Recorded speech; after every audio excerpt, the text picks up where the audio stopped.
Alright, hello, this is Lois back with the Greatest Attorney Chronicles, and we're starting a little bit early today, which is nice.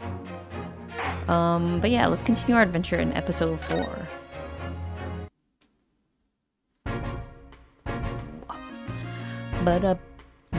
Okay, did we finish our conversation with this guy? Yes, we did. We went to the prison and the road. I guess, is there anything else we can look at here?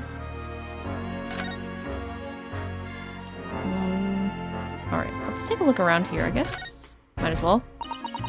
That's a rather typical old brick building, isn't it? I'm sure it has a long and interesting history. Well, time certainly has seemed to take its toll on the place. It's crooked and sagging all over. In fact, it looks decidedly worse shape than the other houses around here. We must find some cheap lodgings for ourselves as soon as possible. Yes, you're right. Cheap, but ideally with reasonably level floors. Oh, a British bicycle, look! Although the wheel is so misshapen, I'm sure it couldn't possibly be ridden anymore. Someone must have been doing some neck break cycling. It seems bicycles have become extremely popular in London recently. There's even a movement to change women's dress to allow them to ride as well. The bicycle fad won't last. I don't see why everyone would want to ride something like that. Goodness, you dislike bicycles? No, not at all. I mean, it's not that I dislike them exactly. It's just that any occupation that involves taking both your feet firm off the ground seems reckless. If you've ever tried walking on stilts and fall into a river, I know you'd agree with me. Well, I'll have to hire a bicycle sometime. You can sit behind me while I ride you around. I wonder if people actually thought that. Like bicycles as a new invention.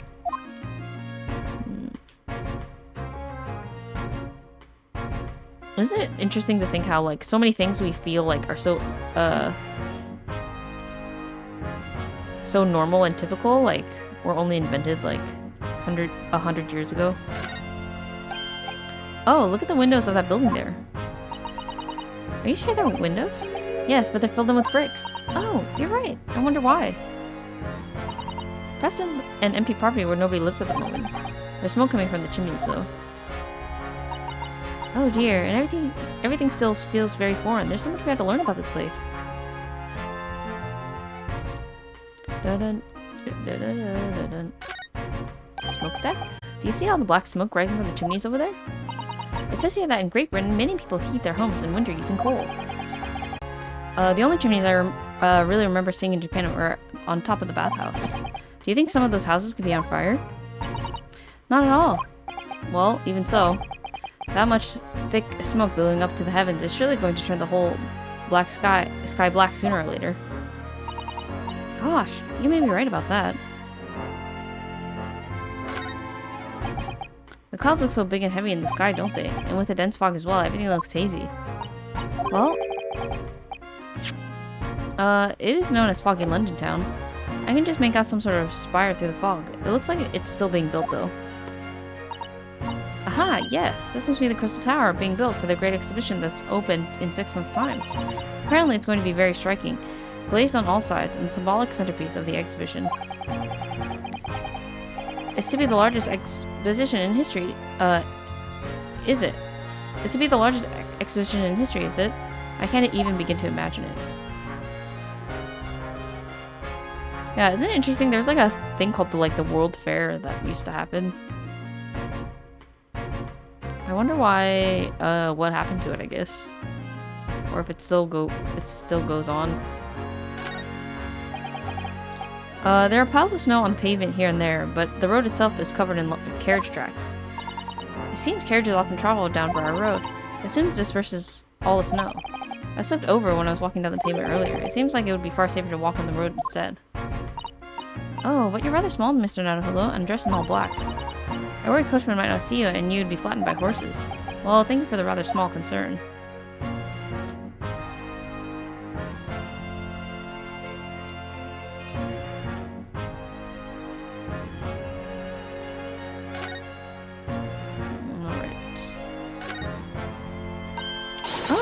Oh, that's a Scotland Yard carriage. They use vehicles like that to rush into crime scenes and cart away criminals. You're very well informed, aren't you? It's long been a dream of mine to ride those through the streets of London. Well, just pick up a stone and throw it through one of the windows then. But that would mean being arrested in order to ride it. Oh, sorry, I had to sneeze. Wouldn't it? Still, if it's the only way, help me find a good stone. No, I wasn't that serious. I wasn't serious at all. Mr. Snowman. Hehe. What a delightful snowman. I didn't realize the English had a tradition of making snowmen as well. It looks a little creepy though. Oh, it has a scarf? Oh, it has a scarf, look! You only need one if you're out in this freezing cold all the time. I wish I had one. I'm afraid our budget is somewhat frozen at the moment too. We certainly can't afford a scarf. Surely the snowman here wouldn't miss his. The person who made the snowman certainly would.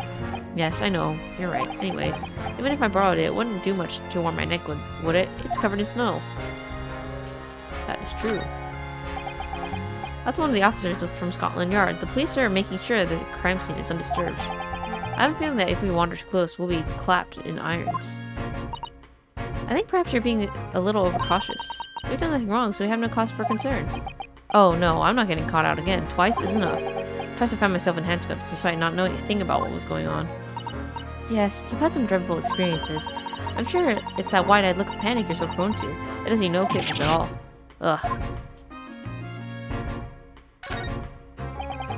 This patch of pavement must be where the incident occurred. Yes, it's very wide open space, isn't it? That's true. I can't see anywhere an attacker could have been hiding. Oi! What you foreigners doing here? We're just investigating the scene. Conspiring with the mustache fella from Japan, are you? Conspiring? Come in to destroy evidence, have you? Get out of here before I give you an Ellen. Go on.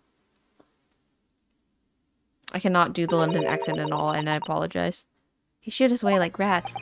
Yes, we should give him a wide berth, I think. What a disappointing experience. Okay, so we don't want to get close to that guy. Anything else of interest? Okay, cool. Guess we checked out everything here.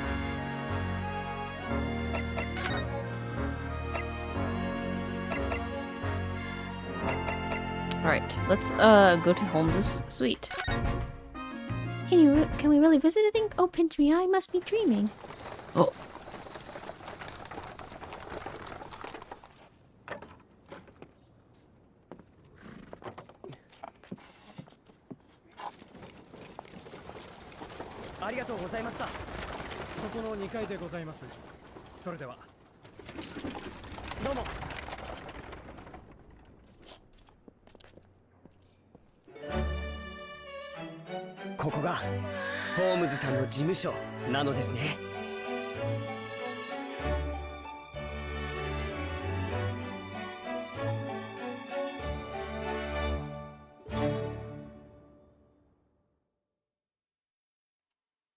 Looks pretty nice.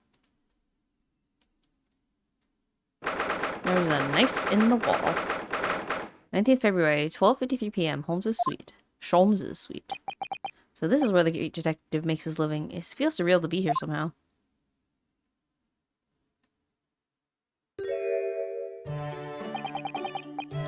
Is it as described in the stories, Mr. Sato? Susato-san? Many famous cases have been solved here in this very room. Oh, I suppose they have been, yes. I never read the story, so I tried to get quite excited about it as she seems to be. The detective chases the villain relentlessly as he disappears into the fog down an unlit London street. Oh, the thrill of it, the romanticism. Can't you feel your heart thumping in your chest? Can't you, Mr. Naruhodo? Oh, I suppose I can, yes. So if you don't mind... I'll just stand here and soak up the atmosphere for a while longer. Please, don't mind me. She's obsessed. Well, it looks like our detective friend isn't home at present. Excuse me, is anybody home? Oh, do we have a visitor? Oh, do we have a visitor? Hello, is this a new case for Mr. Sholmes? Hello. Wait, aren't you... Oh, how rude of me. I can make some tea at once. Okay, try to sound cutesy. That's what I'm trying to say to myself. I'm sure it's the same girl. Mr. Sato, did you see the girl who was just here? Oh yes, isn't it truly extraordinary? I think that the King of Bohemia came to this very room to ask Mr. Sholmes to take on his case. The King of Bowera? King Wilhelm Gottschrick Sigismund von Ormstein, of course. Sorry, I'm drawing a blank. Forget the adventure of Sherlock Holmes for a moment and look over here. Look over there. The tea's brewed, and I have a freshly baked cake as well. It's you! I knew it. Susan recognizes her too. Ah, there you are. And taking that with you as well. I was looking forward to the trial run of my experimental smoke grenade launcher. Oh, good day to you. I'm the inventor, I suppose, of that machine. As a girl who turned up at the end of Mr. McGilded's trial in the defendant's antechamber. I never met a lawyer from the East before. Poor you, having to get straight to work when you've only just arrived in London. Oh, yes, it was challenging. Well, try this tea. It's my special blend, you know. Oh, thank you. Is tea supposed to look that color? Oh my, what a fragrant yet mellow flavor. Hello, that yellow kid. How you doing? It's good to see you. Hooray, it's a winner. I tried blending different leaves designed to alleviate fatigue, you see. You must be exhausted after your long voyage here, and you have another ticklish trial tomorrow. Oh, and you're to defend a Japanese man. I do wish you lots and lots of luck. Did Mr. Sholmes tell you about us by any chance? Oh, you know Hurley, do you? Hurley? Mr. Sholmes to you, surely. Mr. Sholmes was a fellow passenger on the boat that brought us to Great Britain, you see. Was he really? Well, I had no idea. I'm afraid Hurley's out on an errand again today, even though he's just returned from overseas. Wait a minute. We met this girl for the first time ever yesterday, after the trial, and only briefly at that. How on earth did she know so much about us? Did she deduce all those things, do you think? And perhaps more to the point, why is she here in Mr. Sholmes' suite? Oh, silly me. I haven't introduced myself, have I? I don't know how to sound cutesy. This is so hard. It's a great pleasure to meet you both. My name is Iris Wilson. I live here together with Hurley. Ah, Iris, is it? What a lovely name. What? What's the matter? No, wait. This can't be. Did you say that your name is Wilson? What's the matter with Susa-san? Why is she so flustered all of a sudden? Yes, that's right. What are your names? Oh, I'm Yunosuke Naruhodo, a lawyer from Japan. Oh, sorry. I'm Mr. Naruhodo's judicial assistant, Suso Mikotoba. It's wonderful to meet you. Lovely. Susie and Bruno. Got it. Susie? And Bruno? There's more to this girl than meets the eye. I have so many questions for her. I don't know where to start. Yes, and so do I. This is such bouncy music.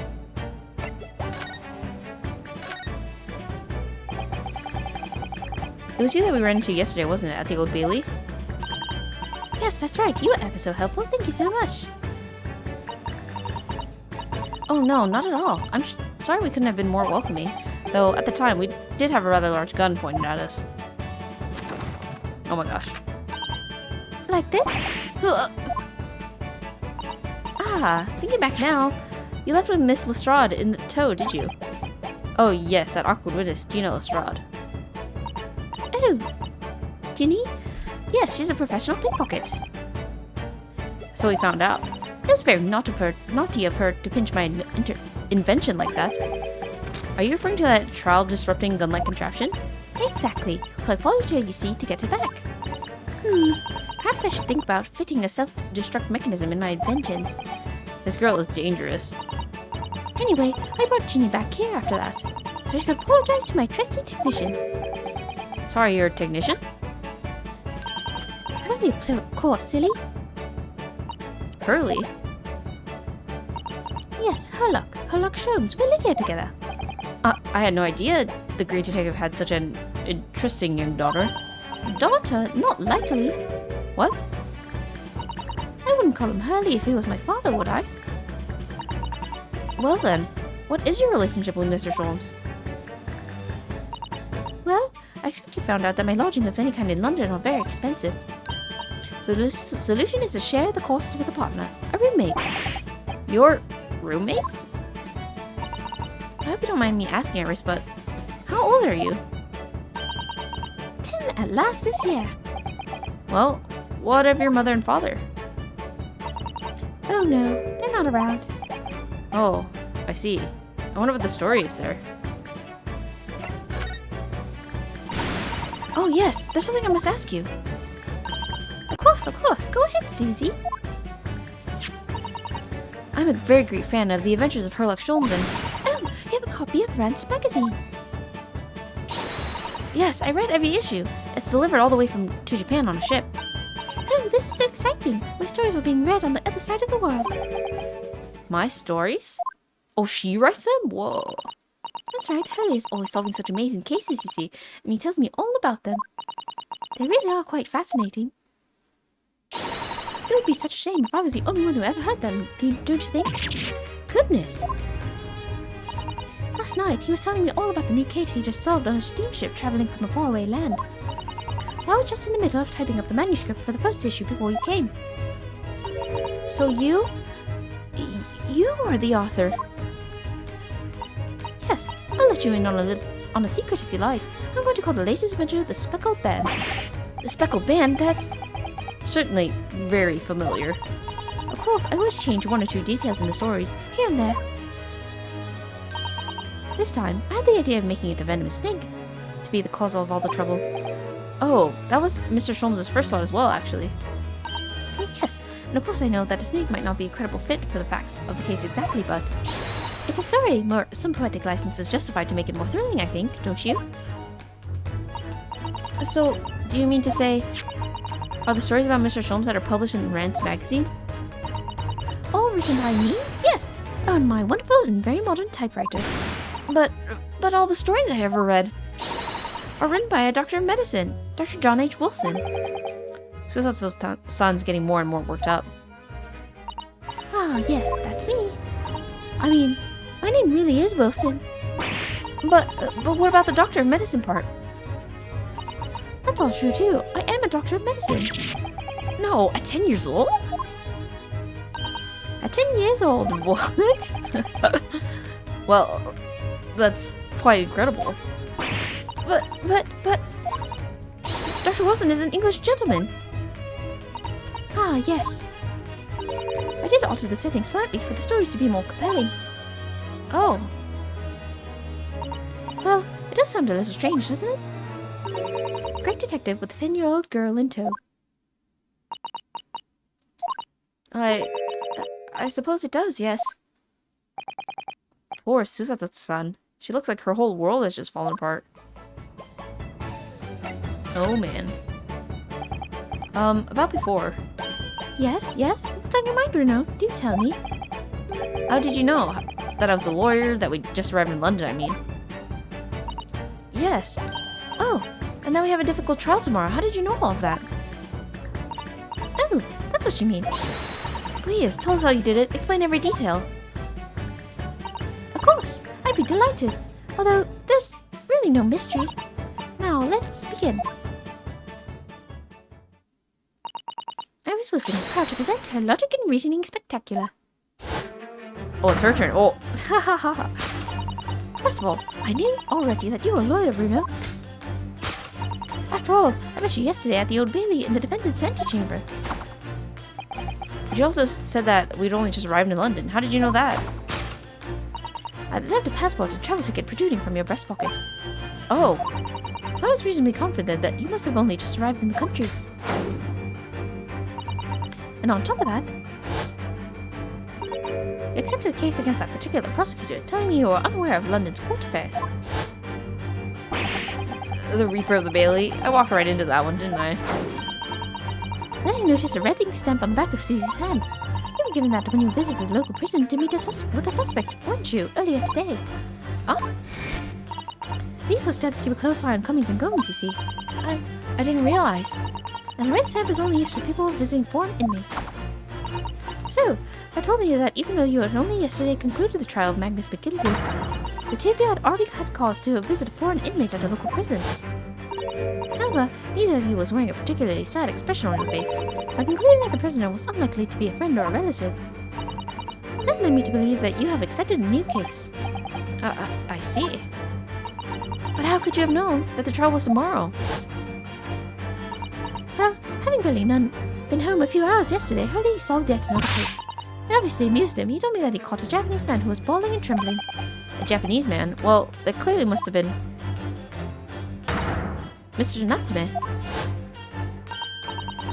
Now, Runa has that fancy Japanese sword. And I think your outfit is called a kimono, isn't it, Susie?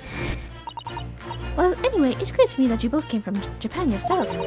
So I put 2 and 2 together and decided that you must be defending the Japanese man Hurley caught. There's only one conclusion those facts could lead me to. You all came here to ask Hurley about the case. Dang. What a smart cookie. There's a note on the mantelpiece that says the man's trial will be tomorrow. Hurley's always stabbing his notes with a knife. He is silly. And that's all there is. That's all there was to it, really. Thank you for listening. I'm Iris Wilson, and that was one of my great deductions. Actually, great, actually. Well, was it a winner? Were my deductions correct? They were spot on. That was amazing, Iris. Truly a great deduction. You even managed to get the certain something of Mr. Sholmes' delivery. Oh, well, I was just copying Hurley's style for that. This is really very good news. You could tell us about the case involving the Japanese man. You will, won't you, Iris? Please.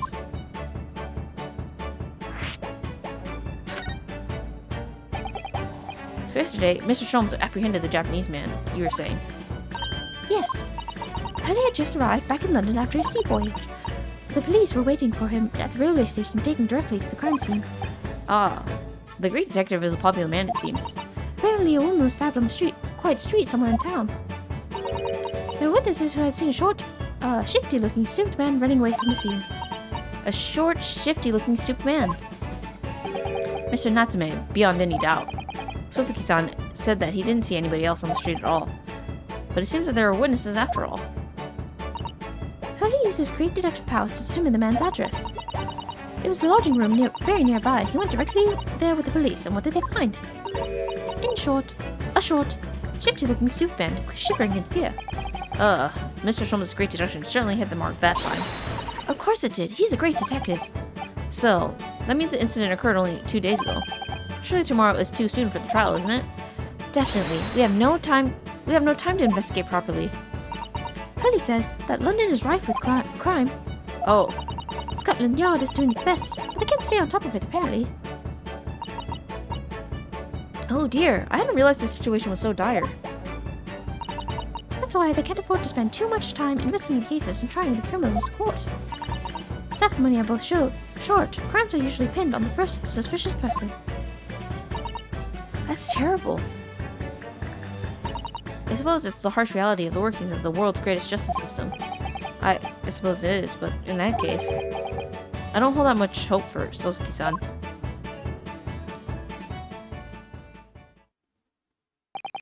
Thank you for answering so many of our questions, Iris. This has been very informative. Oh, you're most welcome. I had so much fun. Do you happen to know where Mr. Sholmes is at the moment? As you guessed, we'd like to ask him some questions about the case as well. Oh, well, I expect Hurley is still investigating the scene. Of the case involving Mr. Natsume, you mean? Yes, Mr. Natsume? Hurley said he was going to the man's lodgings. If we leave now, you can probably catch him there. Iris, do you know where those lodgings are? Well, you mentioned the police are still investigating the scene of the crime themselves, aren't they? Did you happen to come across a detective by the name of Gregson while you were there? Yes, we know Inspector Gregson. Ah, goody. In that case... Here, Greg, see this from me, would you? If you do that, I'm sure he'll tell you all you want to know. What is this? A 5-shilling piece and a postcard, it seems. Iris's postcard. A card for Inspector Gregson with a message on the back from Iris. It reads, "Tell the gentleman in black whatever he wants to know. I trust that won't be a problem." Gosh, this will make the inspector help us, will it? Well, thank you, Iris. We'll give it a try.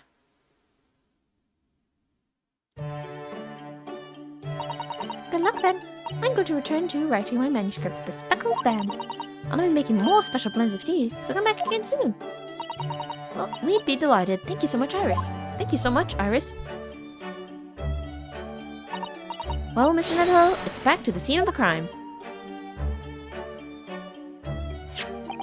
So, somewhat dubious that they would exert any influence over the men of Scotland Yard at all, we headed back to the scene where Iris's curious note and one of the world's heaviest silver coins in hand. Really? One of the world's heaviest coins? That's interesting. To be continued. Oh, I guess I was almost done with the episode from last time, but that's okay. Alright, time to save. Let's go.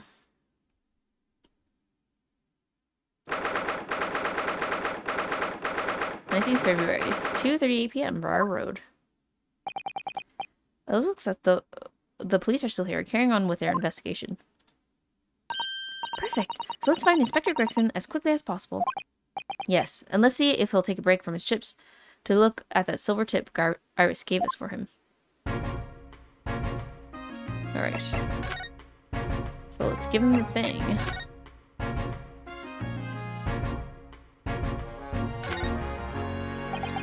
Iris's little handwriting is adorable, isn't it? Tell the gentleman in black whatever he wants to know. I trust that won't be a problem.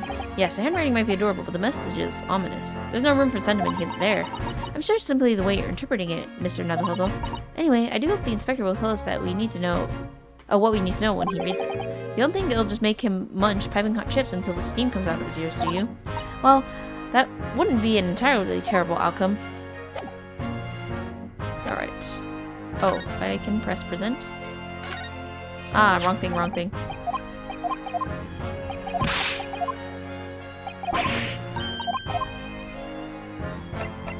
There we go. Inspector Gregson, do you have a moment? I'm sorry to say I don't. I'm a very busy man. Much too busy to talk to a pair of foreign gadabouts, that's for sure. We have these for you. A present from Miss Iris Wilson. What? For me? From her ladyship? Her ladyship? Give that here, at once. Come on, hand it over, that's for me. Oh, don't wait for me to give it to you, will you? What was that coin exactly? It's a silver crown, obviously, but it's a lot more than that. It's an appearance fee, that's what it is. An appearance fee? Oh, I see. You mean... That's right, for the adventures of Herlock Sholmes. Her ladyship always offers me a little financial reward for featuring me, every time. Yes, of course. I know all about your exploits, Inspector. I read them avidly. Of course. Her using my name without my say-so does make me the butt of a lot of unpleasant jokes, but still. I'm sorry, Inspector. That must be difficult for you. Never you mind that. So, what do you want to know then, eh? Sorry? Tell the gentleman in black whatever he wants to know. I trust that won't be a problem, it says. Well, obviously, that's not a problem. So go on, fire away. What do you want to know? Well, if you wouldn't mind, Inspector, we'd very much like to know the address of Mr. Natsuma's lodgings. Oh, the little knife-wielding mustache Japanese fellow. He lives in... Alright, it's just over there, look. Oh, he lives there. On the first floor of that house, on the corner where that wreck of a bicycle is propped up. That is nearby indeed. If I remember rightly, the landlord is Mr. John Gardeb. Right, well, if you see her again, you make sure to give her my ladyship my regard, do you hear? I mean it. You tell her that Gregson sends his very best wishes. Don't worry, Inspector, we will. Goodbye for now, then. And long live her ladyship. Well, at least he told us what we wanted to know before he left. Yes, so then, shall we go and see what we can find in Mr. Natsuma's lodgings? Definitely. Okay, time to go inside. New location has been added. Sholmes' suite. That's the place we just visited earlier. The home and office of the world-famous detective and his young companion Iris. It seems that people from all over the globe come to engage his consulting detective services. The workplace of the world's greatest detective. Oh, it's a dream come true. Mr. Natsuma's lodgings.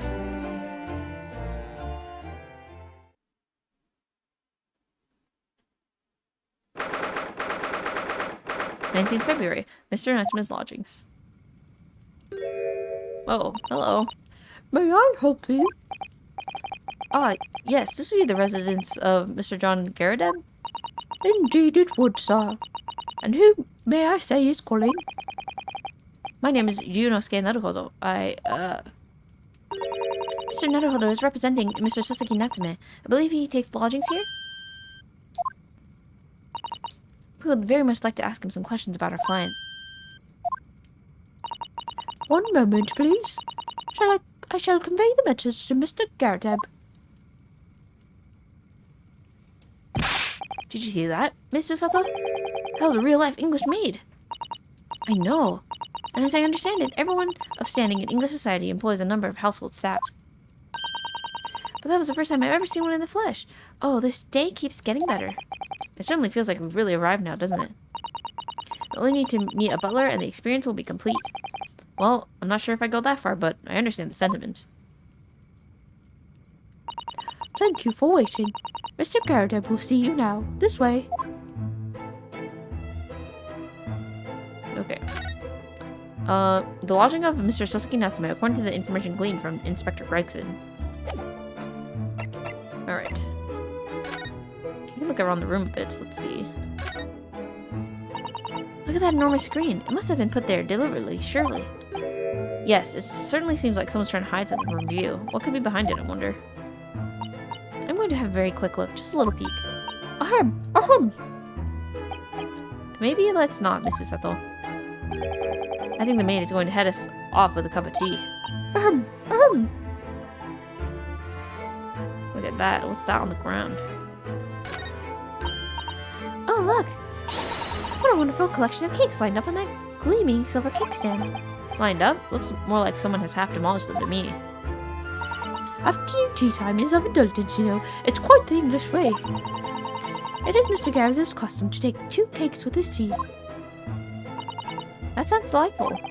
Oh, wait a minute though. There are at least 10 cakes on this cake stand. Well, naturally, I would never do to waste the leftovers. Whatever Mr. Garadeb doesn't eat, I say to myself, Joan, you shall have tidy up. How magnanimous of you. Look at this painting. What the? Oh, that's him. That portrait of Mr. Garadeb is glaring at me, I swear. Have you noticed that all the little frames contain photographic prints of Mr. Garadeb as well? Yes, and there seems to be a statue of a lion in the mantelpiece as well. Ah, yes, seem to come back from the loyal pawnbroker with that little trinket. They seem to come back. He's stirring his tea with his pipe. Is that normal? The chap who runs the place is a bally wizard. Went in to sell him something and came out with that thing. In point of fact, now that I think about it, I'd rather often find myself leaving the place with something I don't need. The lion ornament certainly does seem to surplus the 2 requirements. So this doesn't pull her punches, or her throws for that matter. Interesting. Look at this medal. What is this? That looks like a Medal of Honor, and a showcase on a very grand banner. Yes, it's displayed with some pride, I would say, although it bothers me that it's not straight. What? That old thing? Sorry? I should be glad to see the back of it, but the general would turn it in his grave if I disposed of it. The wall is the best place for it. Keeps that bally thing out of my way. So it's just polished to shine by accident, I suppose. There appears to be an inscription on the medal itself. Look! Let me see. It says, for distinguished participation. Sounds like the kind of honors even I could be in line for. Well, one doesn't like to blow one's own trumpet, but I was given that for my time in the army. Can't measure an officer by the number of medals. To his name, of course, common knowledge in military circles. Interesting. Look at this jacket. That uniform looks fairly ancient, doesn't it? It's clearly been well looked after, though. That old thing? Pah, not much better than rags, really. Oh? Or that ceremonial grub in my retirement bash, you know. But I'm not for one dwelling on past me. Would have gladly thrown it out, but you know how it is. Anyway, doesn't hurt to have the odd piece of memorabilia lying around, does it? Oh, I see. Perhaps we should leave the past in the past. Anything else? Oops. Why is this thing on a cannon? Why does he have a cannon in his room? That's a full-size cannon. What is it doing in here? Oh my, it's real. I thought it might be a replica. That old thing is little more than a toy. Sorry? The army was selling it off when I retired, so I decided to give it a new home. Never know when the enemy might attack next. Jolly useful to have cannon about the house. Really? It isn't overkill? Be prepared, I always say. We never know what this twisted world is going to throw at you next, boy. Do you think they are maybe trouble brewing, Mr. Garrett? Always is. Take Joan here. Never fails to have a clean apron in reserve. Drives them over the barrel, you see. They dry very well on the cannon there, Joan tells me, but to rather prove my point, I feel. It's been reduced to a drying rack. No wonder the huge cannon looks like it's hanging its head in shame. Yeah, I would agree. Alright, we can chat with them, I guess. Good day to you. John Garrett at your service. Pleased to meet you, sir. This is Ryunosuke Naruhodo. He's a defense lawyer. Do excuse me not getting up. Took a shot to the knee a few years back in the Battle of my wand, don't you know? Under for my pains, but I had to withdraw from service. Handed over the reins to the up-and-comings. So he's a retired soldier. It's a hell of a job, getting up and down stairs now, I can tell you. Don't get out much, as you can imagine. Yeah, it's quite a climb from up here to the second floor, isn't it? I was panting at the top of the stairs. You really must take more exercise, Mr. Naruhodo. Ugh, you think so? Well, Mr. Garrett, no doubt you were very courageous to earn yourself a medal. Oh, it was nothing. The medal is just a folderol, really. Wouldn't like to offend the general, though, so I grudgingly displayed it on the wall. Why don't you fetch it down, Joan? Let these good people see it properly. Joan, fetch the... Dash it, old woman, be careful. Oh, dearie me, I beg your pardon, sir. Huff, you jolly nearly took the skin off my hands. I shall be more careful, sir. So, anyway, there you have it. Living the quiet life now. Yes, I see. Now then, I hear you want to know about the chap lodging downstairs, is that right? Yes, we'd be very grateful if you could answer some questions for us. Only too pleased, naturally, especially if it helps to keep the peace here in Blightly. We fought an alliance with the Empire of Japan recently, as I'm sure you're aware.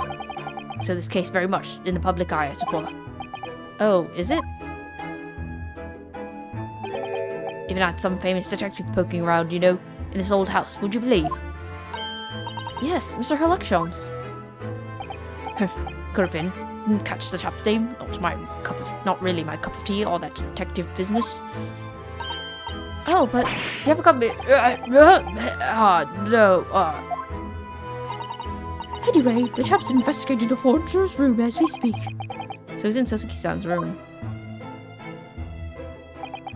It's a bally nuisance is what it is. The whole neighbourhood's twitching its curtains now. I don't like all this fuss, it's jolly unsettling.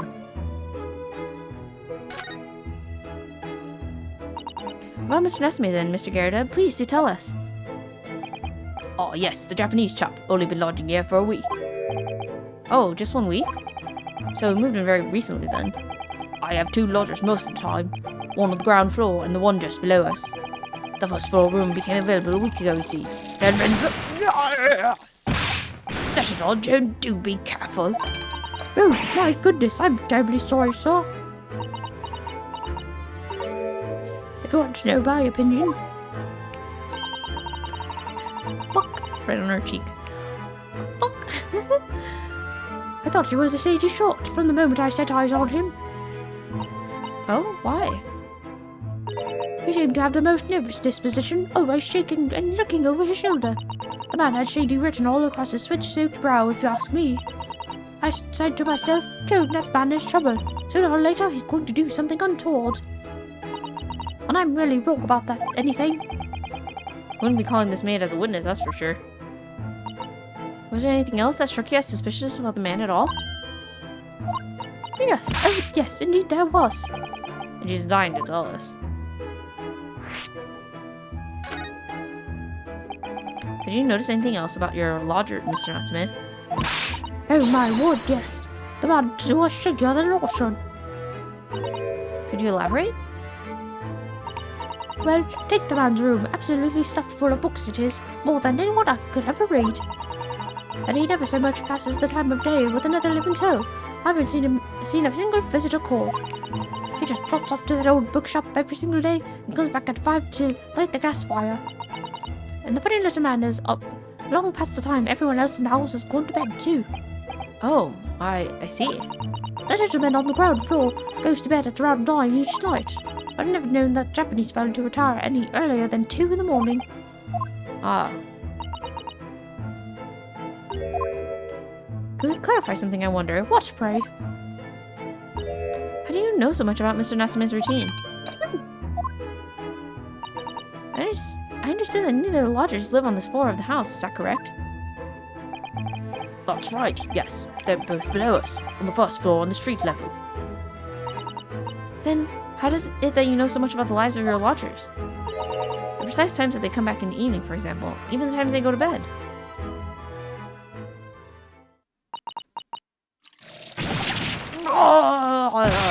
Good grief, Joan, be more careful, woman. Oh my goodness, sir. I'm terribly sorry, sir. Something doesn't add up here. Are they spying on them? That'd be creepy.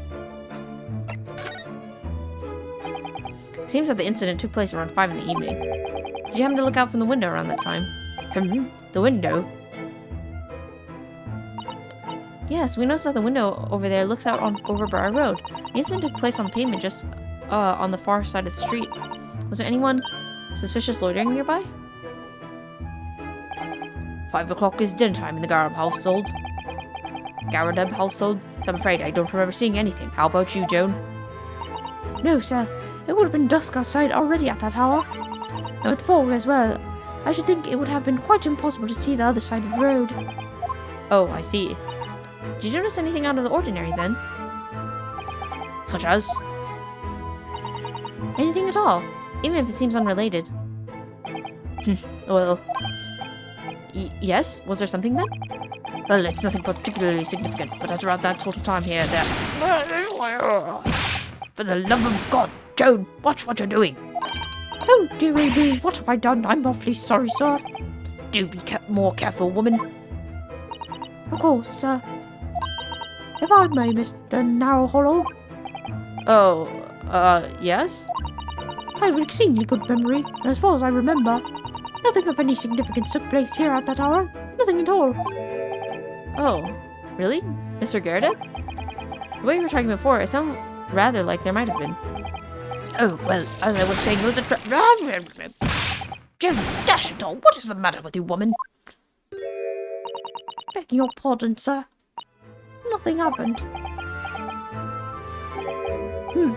Yes, quite. Nothing happened. We sat down to a quite uneventful evening meal, Joan? That's right, Mr. Gowdub. What is the matter with these two? It sounds like something happened here in this room on the evening of the incident, but what? I wish I knew. Questionable behavior? Can you tell us which floor Mr. Natsume's room is on? Why, certainly. Just below us on the first floor. Mr. Sholmes is investigating there, even as we speak? Yes. told me Nat's his name. Had asked him to look into the matter, so I gave him the key. Mr. Natsume has engaged in Mr. Sholmes' services? That's a blatant lie. Would it be alright if we also had a look around? In Mr. Natsume's room, I mean. Don't see why not. It's just down one flight of stairs. Who knows if we'll find anything that would help us with the case, but we have to try. We need all the clues we can lay our hands on, shall we? Yes, while we're there, we can speak to Mr. Sholmes again. Perhaps he'll be able to tell us more. Alright, I guess that's all we're going to get out of them until we find more evidence, I would think. Okay, so back out of this and we can go down the stairs. A new location has been added. The suite on top floor of the Garrett household occupied the landlord, Mr. Garrett, and his wife. That's his wife, oh. Oh wait, no, that's not his wife, that's the maid. The window looks out over the bar room below. Mr. Natsume's room.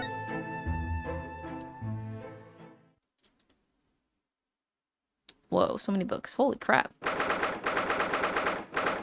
19th February, Mr. Natsume's room. Okay. Let me take a sip really quick.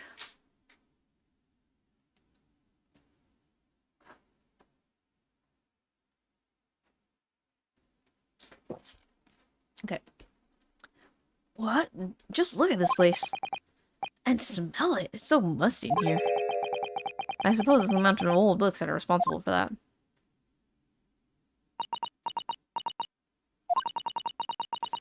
I don't think I've ever seen so many books in all my life. No, me either. It's so dark in here, too. There's no window. That's so... The windowless room is always creepy.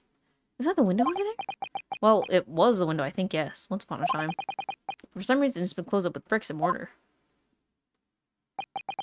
This is where Mr. Natsume lives. By the way, I haven't spotted Mr. Sholmes anywhere, have you? No, that's true. But according to what Mr. Garrett had told us, the great detective should be around here somewhere investigating. Alright, let's take a look around. So many books. So many books. Look at all those books stacked up there. They almost reach the ceiling. They're all works of English literature, and they all smell so musty. With this volumes of books to hand, you'd never be short of reading material, would you? No, what a dreamy idea. A bad dream, maybe, for me at least. Mind you, I don't imagine the book that's at the bottom of the pile will ever be read again. So reading it is an experience that comes but once in a lifetime, just as the tea ceremony teaches us. I certainly didn't expect the conversation to turn down the path of tea ceremony philosophy.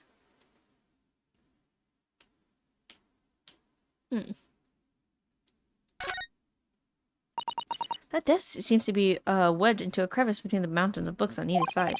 I suppose Mr. Natsume would just sit there and read while stroking his cat. But surrounded on all sides by these towering old tomes, surely he dreamt of books every night as well. Yes, he must have done, mustn't he?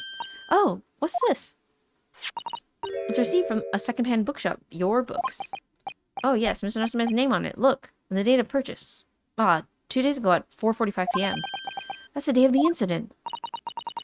That's just a short while before he was embroiled in the terrible attack. He must have been on his way back from buying some old books. Second-hand book receipt. A receipt discovered in Mr. Natsume's room for some books that he had purchased from a second-hand bookshop before the incident occurred. Oh, he magically appeared. We'll talk to him after we explore the room a bit. Could you even call this a window? I think so. It was a window at one time, after all. Although all that remains is a frame around some bricks now. So really it's just a wall then, isn't it? But why would anyone deliberately brick it up like that? I'm afraid I have no idea. Perhaps Mr. Natsume painted the brick design in a fit of whimsy. That's alarmingly feasible. Anyway, whatever the reason, the lack of ventilation in here makes the place very oppressive. It does. I imagine being cooped up in a room like this would be extremely trying. I would agree. This would be stressful. Staying here all the time. Must have been studying so much. Oh, look! It's a beckoning cat from home. It's a bit big and bulky, isn't it? Surely Mr. Natsume didn't bring that maneki neko all the way from Japan with him. I hardly think you're in a position to comment, Mr. Natolo. Are you forgetting the enormous Daruma doll that you brought in your luggage? Well, it can be dangerous traveling abroad. I wanted a lucky charm. Well, I imagine Mr. Natsume wanted the same, and this cat is sure to beckon good luck to him. It's not doing a very good job so far, is it? You mustn't say such things. I didn't say a word. Why are my eyes such a giveaway? Ha ha ha ha. Mountain, book mountain, book mountain. Look at all these balls of paper on the floor. There are notes scrawled all over them, in English. Looks like the waste paper basket is so full that it's just fallen out. I think Mr. Natsume must have been deeply immersed in his research, don't you? Or deeply adverse to tidying up his mess. I wouldn't like to speculate which is closer to the truth. Cat. Let's look at the cat. Meow. Hello, cat. Oh, goodbye. Oh my! What an adorable little cat. Perhaps he's looking after all the books while his master is away. I don't know about that. He disappeared into that pile of books as quick as a flash. It was a tricolor Miike, wasn't it? Do they even have that sort of cat here in Great Britain? Perhaps Mr. Natsume brought the little creature with him from Japan. That just made me feel homesick now. Already? We've only been in the country for 2 days. Alright, let's talk to Mr. Sholmes. Hello. Hello. Ah, look, Mr. Nadona. Aha! There he is. Where did he appear from? He seems to be engrossed in the pages of an old book. Hope we don't mind. He won't mind if we disturb him. Hello, Mr. Sholmes. Ah, you two. Good day. Now, let me see. What was it that we met? Oh, Mr. Sholmes, we were together on the SS Bria. Yes, of course, the Burya.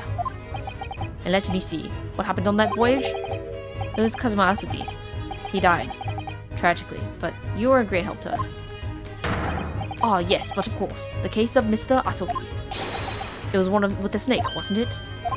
Oh, Well, you seem to remember something of it, at least. what an honor to be remembered vaguely by the great Herlock Sholmes. This is Mr. Oh, no, no, my dear madam, hold your tongue. I pride myself on my superior powers of recollection. Your names are safely recorded in my brain attic. Miss Naruhodo.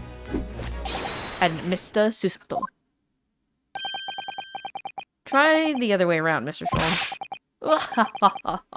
I lose the first round.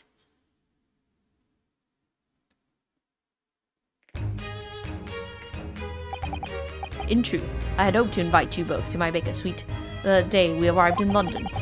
But some Scotland Yarders abused me at the railway station and whisked me away to a crime scene. It was an entirely trivial case, of course. I solved the matter in no more than 30 minutes. So they apprehended Suzuki-san in that short an amount of time? I'm afraid the pursuance of a new case had dulled my recollection of my past involvements a little. A little? It is a mistake to think that one's brain attic has elastic walls and can distend to any extent. I do my best to forget useless facts lest they should elbow out the useful ones. Yes, those are my own words of inimitable wisdom, you know, from an adventure called A Study in Scarlet. Please, there's no need to quote yourself. I don't always remember my pearls of wisdom, but fortunately my associate pens them beautifully. He means Iris, I suppose. Mr. Sholmes, we have some extremely important questions to ask you about the trivial case you just mentioned. Goodness, what an earnest expression. My dear madam, I should be only too pleased. This murky room is an apt place to discuss the murky case. Alright, Mr. Sholmes, let's go. We know this to be the lodging of the Japanese foreign student by the name of Suzuki Natsume. It seems that you were assisted in his arrest, Mr. Sholmes. The stabbing of the young woman outside here on Bart Road. Natsume. Yes, I believe it was a name rather along those lines. But Mr. Natsume denies it. Was it really justifiable to arrest him on so little? I'm sorry, Miss Susato, but I have not the slightest idea what you mean. What? Can't believe he was looking Susan squarely in the eye while feigning ignorance. I assure you, I'm not merely feigning ignorance. It would appear as if the pair of you are under some misapprehension. Oh, how? I assure you, I have no recollection of accusing your stupid compatriot of the crime. Well, that doesn't make sense. A good detective of Scotland Yard made the following request of me, and I quote verbatim. We need you to ascertain the identity and the whereabouts of a man seen fleeing the crime scene. Ah, a man seen fleeing. There were a number of books scattered on the pavement at the scene. From the book plates, I was quickly able to determine the bookshop from which they had been purchased. While speaking with the proprietor, I was immediately led to this address. Elementary, wouldn't you say? I believe there is a receipt around here somewhere from the establishment in question. You don't think Mr. Natsume is the culprit then? That I could not tell you. But it was aggravating my faculties, hence why I returned here. However, this place is a trove of fascinating books. I found myself quite lost in bibliophily. Do not be deceived into believing that a man of leisure. No, no, no. Oh dear.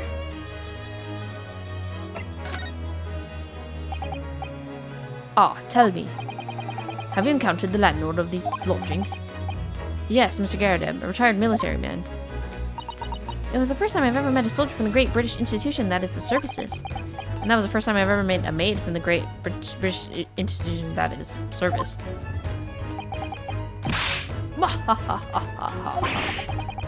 I didn't think it was that funny. I do apologize. As you may well be aware, many households in London employ a maid. Yes, I read as such in my Great Britain primer. And so conversely, whether or not a household employs a maid has come to betoken the social standing of those dwelling therein.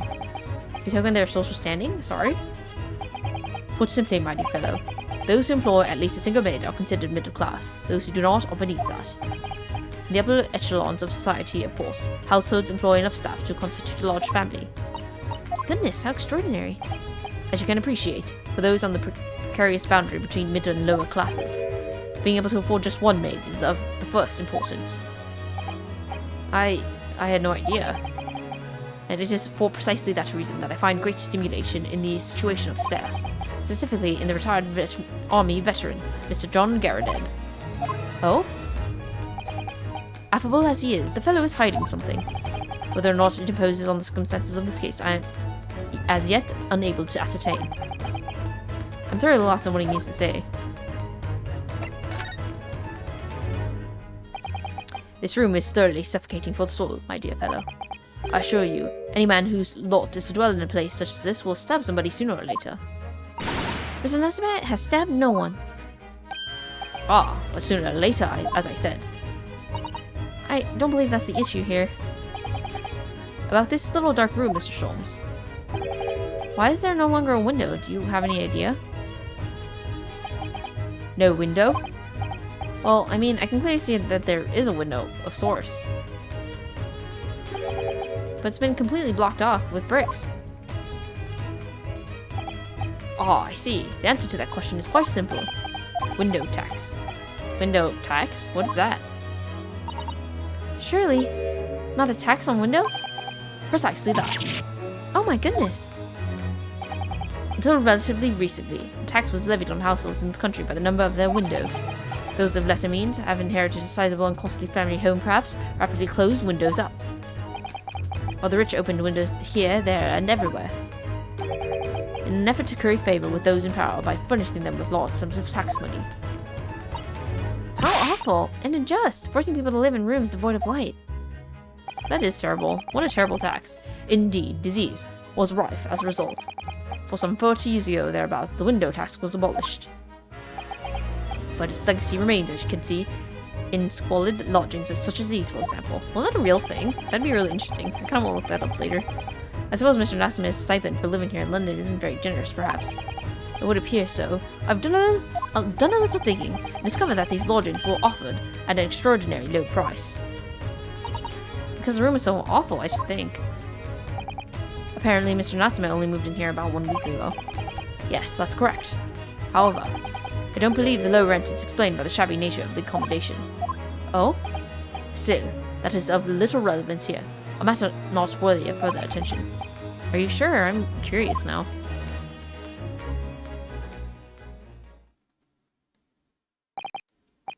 Well, I believe I've told you all I can now. Thank you, Mr. Sholmes. Ah, yes, Mr. Naruhodo. Was it not your intention to become a practitioner of the law? You remember that? You remember that, did you? Will you perhaps be offering your services in this very matter, I wonder? To the occupant of this room, Mr. Natsume, was it? I'm not sure. Not sure? On what grounds? Well, I actually defended someone in court here only yesterday. Really? Well, then, I congratulate you, sir, on an ambition realized, and so promptly, too.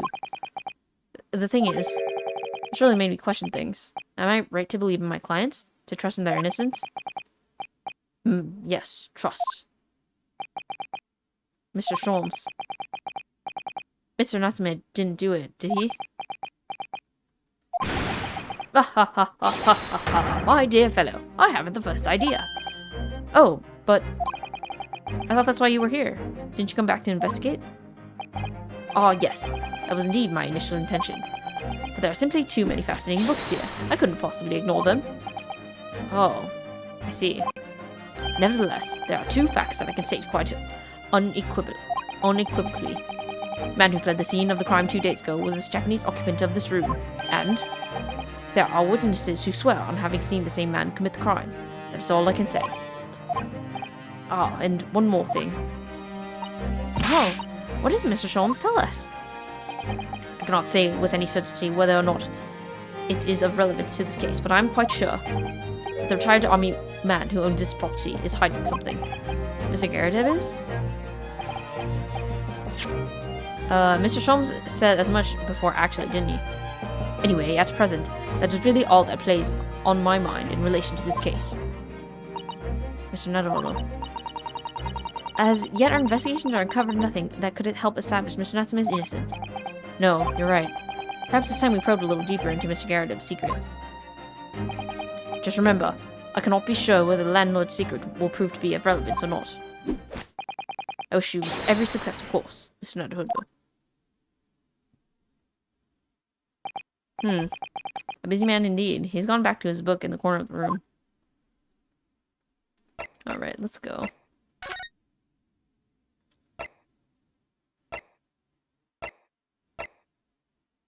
Maybe we can talk to Mr. Garrideb? I don't know.